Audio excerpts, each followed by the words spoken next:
नमस्कार मित्रांनो. तर आजच्या या व्हिडिओच्या माध्यमातून आपण पवित्र पोर्टलवरती प्रवर्ग बदलता येतोय का, तसेच जाहिराती पवित्र पोर्टलवरती केव्हा येतील, तसेच टीईटी सीटीटी आणि त्याच अनुषंगाने इतर सर्व मुद्द्यांची माहिती आजच्या या व्हिडिओच्या माध्यमातून आपण पाहणार आहोत. तर मित्रांनो, चॅनलवरती जर नवीन असाल तर चॅनलला सबस्क्राईब करा, जेणेकरून शिक्षक भरतीच्या सर्व ऑथेंटिक माहिती तुमच्यापर्यंत येण्यास मदत होईल. तर मित्रांनो, आपला जो प्रवर्ग आहे तो प्रवर्ग बदलता येतोय का, याबद्दलची पहिली अपडेट्स जी आहे ते अपडेट्स घेण्याचा प्रयत्न करूया. याच्यामध्ये तुम्ही जर टेट परीक्षा जी आहे ती टेट परीक्षा त्यावेळेस कोणत्याही प्रवर्गातून दिलेली असेल, खुल्या प्रवर्गातून दिलेली असेल किंवा इतर प्रवर्गातून जर दिलेली असली तरी तुम्हाला प्रवर्ग त्या ठिकाणी चेंज करता येतोय. पवित्र पोर्टलवरती तशा स्वरूपाची सुविधा त्या ठिकाणी उपलब्ध करून देण्यात आलेली आहे. जर समजा तुम्ही खुल्या प्रवर्गातून जरी त्या ठिकाणी टेटची परीक्षा दिलेली असेल, त्यावेळेस चुकून जर तुमच्याकडून जर प्रवर्ग चुकलेला असेल तर त्या ठिकाणी तुम्हाला आता पवित्र पोर्टलवरती तशी सुविधा त्या ठिकाणी उपलब्ध करून देण्यात आलेली आहे. परंतु त्या ठिकाणी एक अट अशी आहे, ती म्हणजे 14/5/2025 पूर्वीचा त्या ठिकाणी तुमच्याकडं जातीचा दाखला असणं आवश्यक आहे. त्याच पद्धतीनं कालच पवित्र पोर्टलवरती दुसरी एक सूचना आलेली आहे, ती म्हणजे नॉन क्रिमिनल आणि तुमचं जे ईडब्ल्यूएस आहे ते. आता हे जे ईडब्ल्यूएस आहे ते 25-26 या आर्थिक वर्षातीलच त्या ठिकाणी गृहीत धरण्यात आलेलं आहे.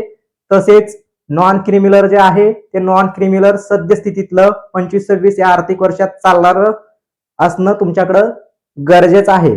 त्याच्यानंतर ना डोमासाईल जे आहे ते डोमासाईल सर्टिफिकेट त्या ठिकाणी तुम्हाला 14/5/2025 या तारखेपूर्वीच असणं गरजेचं आहे. डोमासाईल जर नसेल तर त्या ठिकाणी तहसीलदाराचा रहिवासी दाखला जो असेल तो रहिवासी दाखला त्या ठिकाणी अपलोड केला तरी चालू शकतोय. त्याच्यामध्ये या ठिकाणी बऱ्याच विद्यार्थ्यांकडे तहसीलदारचा रहिवासी दाखला आहे, तो रहिवासी दाखला त्या ठिकाणी तुम्ही अपलोड करू शकताय. त्याच्यानंतर ना दुसरी महत्वाची अपडेट्स म्हणजे संच मान्यतेचे अपडेट्स आहे. संच मान्यता या 31 तारखेपर्यंत किंवा जानेवारीच्या पहिल्या आठवड्यामध्ये पूर्ण होऊ शकतील. त्याच्यानंतर ना जो महत्वाचा मुद्दा आहे तो म्हणजे अतिरिक्त शिक्षकांचं समायोजन. आता ह्या अतिरिक्त शिक्षकांचं जे समायोजन प्रक्रिया आहे ती समायोजन प्रक्रिया आचारसंहितेच्या काळामध्ये होऊ शकत नाही मित्रांनो. त्याच्यामध्ये जानेवारीमध्ये जिल्हा परिषदांच्या आचारसंहिता लागणार आहेत. तसेच आता नगरपालिका किंवा महानगरपालिकांच्या आचारसंहिता आहेत आणि त्या आचारसंहितेमध्ये या अतिरिक्त शिक्षकांचं समायोजन होत नाही. हे जे अतिरिक्त शिक्षकांचं समायोजन आहे ते समायोजन साधारणतः कमीत कमी जर फास्ट कालावधीत केलं तरी पण साधारणतः 1-1.5 महिना इतका कालावधी लागू शकतो. जानेवारीमध्ये जिल्हा परिषदांच्या आचारसंहिता त्या ठिकाणी लागणार आहेत आणि जानेवारी महिना तो त्या ठिकाणी पूर्णतः जाऊ शकतो. त्यामुळे या अतिरिक्त शिक्षकांचा जो प्रश्न आहे तो प्रश्न जानेवारी महिन्यामध्ये सॉल्व्ह होऊ शकत नाही. जानेवारी महिना पूर्ण झाल्यानंतर ना त्या ठिकाणी अतिरिक्त जे शिक्षक आहेत त्या अतिरिक्त शिक्षकांचं त्या ठिकाणी मित्रांनो समायोजन होईल आणि अतिरिक्त शिक्षकांचं समायोजन झाल्यानंतर ना पुढची जी कार्यवाही आहे ती पुढची म्हणजे पवित्र पोर्टलच्या जाहिरातीची कार्यवाही सुरू होईल. आचारसंहिता संपल्यानंतर ना अतिरिक्त शिक्षक समायोजन प्रक्रिया सुरू होऊन पुढील प्रक्रिया म्हणजे जाहिरातीची प्रक्रिया सुरू होईल. त्याच्या अगोदर आंतरजिल्हा बदलीचा टप्पा देखील महत्वाचा आहे. त्या ठिकाणी ग्रामविकास विभागानं जर आंतरजिल्हा बदली प्रक्रिया राबवली तर त्या ठिकाणी ती प्रक्रिया पार पडते आणि शिक्षक भरती होण्यापूर्वी आंतरजिल्हा बदली प्रक्रिया ही होतच असते. या मागचा जर इतिहास बघितला असता तर आतापर्यंत जी भरती प्रक्रिया पार पडलेली आहे त्या भरती प्रक्रियेमध्ये आंतरजिल्हा बदली प्रक्रिया हा टप्पा अगोदर भरतीपूर्वी होतो आणि त्यानंतरच भरतीच्या जाहिराती येतात मित्रांनो. त्याच्यामध्ये साधारणतः जानेवारी जो महिना आहे तो जानेवारीचा महिना आचारसंहितेमध्ये जाईल.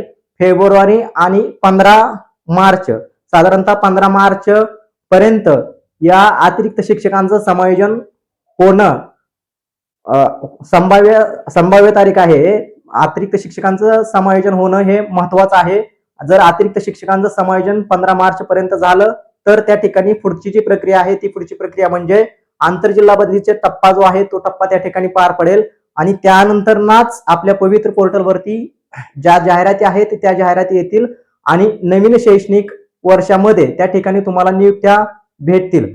आता त्याच्यानंतर ना पसंती क्रम जे आहेत ते पसंती क्रम साधारणतः जाहिरातीची प्रक्रिया सुरू झाल्यानंतरच, म्हणजे जाहिराती पवित्र पोर्टलवरला आल्यानंतरच पसंती क्रम सुरू होतील. आणि पसंती क्रम बाबत एक या ठिकाणी निर्णय देखील घेण्यात आलेला आहे. त्याच्यामध्ये अधिवेशनामध्ये जे सत्ताधारी असतील किंवा इतर विरोधी पक्ष असतील, या सर्वांनीच याबाबत मोठा उठाव केलेला होता.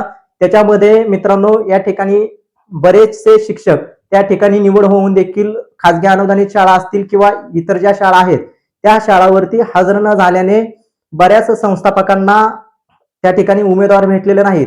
एकाच 10 या प्रमाणात मुलाखतीचं प्रमाण असताना देखील त्या ठिकाणी कॅन्डिडेट हजर राहत नाहीत. कारण एका ठिकाणी निवड झालेली असेल किंवा 1.1 पद या प्रमाणे जर झाले असती तर तशा स्वरूपाचे उमेदवार त्या ठिकाणी भेटले असते. परंतु या ठिकाणी पसंती क्रम जे आहेत ते पसंती क्रम त्या ठिकाणी अनलिमिटेड दिल्यामुळे कोकणचा विद्यार्थी असेल किंवा गडचिरोलीचा विद्यार्थी असेल तर तो त्या ठिकाणी सोयीच्या ठिकाणीच त्या ठिकाणी जात असतोय. त्यामुळे अशा स्वरूपाचा या ठिकाणी निर्णय घेण्यात आलेला आहे. आणि त्यामुळं पसंती क्रम जे आहेत ते पसंती क्रम त्या ठिकाणी लिमिटेड संख्या येईल. याच्यामध्ये पहिली जी भरती प्रक्रिया होती त्या भरती प्रक्रियेमध्ये तुम्हाला प्राधान्यक्रम जे आहेत ते प्राधान्यक्रम कितीही दिले तरी काही अडचण येत नव्हती. परंतु आता जी भरती प्रक्रिया आहे, येणारी भरती प्रक्रियेमध्ये त्याच्यामध्ये चेंजेस झालेले असतील. त्या ठिकाणी तुम्हाला लिमिटेड प्राधान्यक्रम देण्याची सुविधा उपलब्ध होईल आणि तुम्ही तुमच्या सोयीनुसार त्या ठिकाणी प्राधान्यक्रम टाकू शकता मित्रांनो. त्याच्यानंतर ना टीईटी किंवा सीटीईटीचा 5% आरक्षणाचा जो मुद्दा आहे तो मुद्दा देखील त्या ठिकाणी सूचनेमध्ये क्लिअर करण्यात आलेला आहे. आपण देखील युट्यूब चॅनलच्या माध्यमातून सांगण्याचा प्रयत्न केलेला होता मित्रांनो. त्याच्यामध्ये सीटीईटी मध्ये तुम्ही ज्या वेळेस परीक्षा दिलेली आहे, खुल्या प्रवर्गातून सीटीईटी तुम्ही दिलेली आहे, त्या ठिकाणी तुम्हाला 5% सूट दिलेली आहे. त्याच्यामध्ये तुमच्याकडे जर जातीचं प्रमाणपत्र असेल तरच त्या ठिकाणी तुम्ही 5% सवलत घेऊ शकताय. परंतु ते जातीचं जे प्रमाणपत्र आहे तुम्ही ज्या वेळेस सीटीईटी परीक्षा दिलेली आहे त्यावेळेसच त्या ठिकाणी जातीचं प्रमाणपत्र किंवा जे ईडब्ल्यूएस आहे ते असणं आवश्यक आहे. जर ते नसेल तर तुम्हाला त्या ठिकाणी 5% सवलत जे आहे ते 5% सवलत मिळणार नाही. आणि तशा स्वरूपात जर सर्टिफिकेट नसेल, जातीचा दाखला ज्यावेळेस सीटीईटी दिलेला आहे त्यावेळेसचा जर नसेल तर त्या ठिकाणी तुम्ही ते अपलोड करायचं नाही. त्याच्यानंतर ना सीटीईटीचाच एक महत्वाचा मुद्दा म्हणजे क्रॉस सब्जेक्ट बाबतचा मुद्दा आहे टीईटी आणि सीटीईटीचा.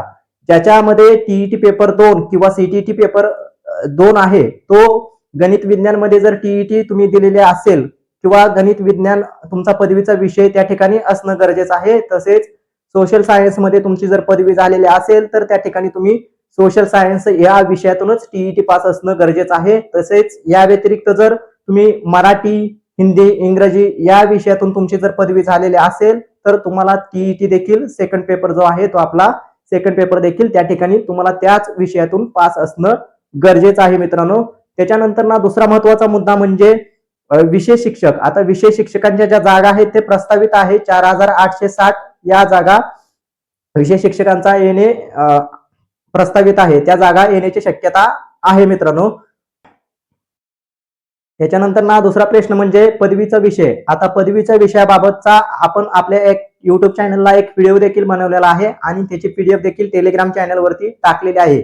तुमचा अंतिम वर्षाचं पदवीचं जे विषय आहे ते विषय त्या ठिकाणी तुम्ही तुमच्या शिक्षकांना विचारू शकताय किंवा विद्यापीठ जे आहे त्या विद्यापीठामध्ये तुम्ही चौकशी करू शकताय. त्याच्यामध्ये कोल्हापूर विद्यापीठ असेल, त्याच्यानंतर पुणे असेल किंवा सोलापूर युनिव्हर्सिटी असेल, या युनिव्हर्सिटीचे पदवीचे विषय जे आहेत ते विषय त्या ठिकाणी एक आहेत. त्या ठिकाणी तुम्हाला एकच विषय निवडायचा आहे मित्रांनो. तसेच मराठवाड्यातील जे काही विद्यापीठ आहेत त्याच्यामध्ये पदवीचे जे विषय आहेत त्या ठिकाणी काही विद्यापीठाचे 3 विषय आहेत. त्या ठिकाणी तुम्ही 3 विषय चॉईस करू शकताय. जर पदवीचे विषय आणि परिपत्रकातील जे दिलेले विषय आहेत त्या विषयानुसार जर तुमचं सब्जेक्ट जुळत नसेल तर त्या ठिकाणी तुम्ही अपात्र आहात, हे तुम्ही या ठिकाणी लक्षात घेणं गरजेचं आहे. त्या ठिकाणी मी माझ्या टेलिग्राम चॅनलवरती ते परिपत्र त्या ठिकाणी टाकलेलं आहे. तुम्ही त्या ठिकाणी जाऊन पाहू शकता मित्रांनो. तसेच